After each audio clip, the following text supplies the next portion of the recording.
You know, not everything recorded in one gospel is recorded in all the other gospels as well. One miracle that is in our reading today that is found in all four gospels is the feeding of the 5,000.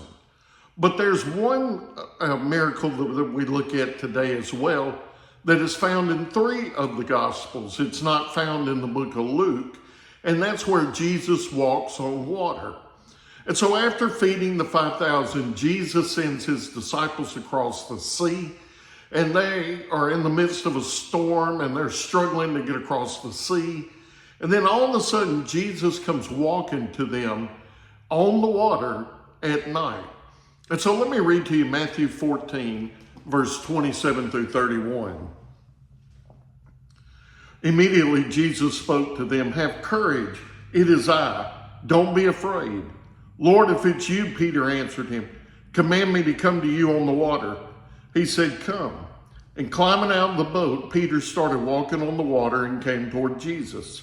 But when he saw the strength of the wind, he was afraid. And beginning to sink, he cried out, "Lord, save me."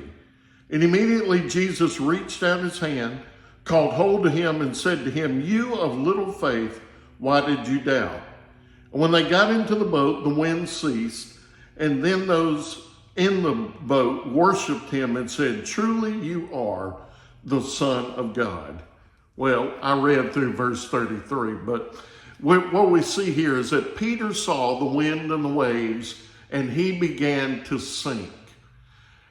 I always identify with that because, Peter gets criticized because of looking at the wind and the waves and saying he was the only one in the boat that would actually get out and wanted to do what Jesus was doing.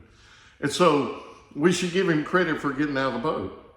But when he did and he began walking on the water, he did see those wind and the waves, and it caused him to doubt and caused him to sink. And how many times do you and I, we see the wind and the waves in our own life, and we begin to doubt and we begin to sink? And so what a challenge to us that when the wind and the waves of life come, to remember to have faith.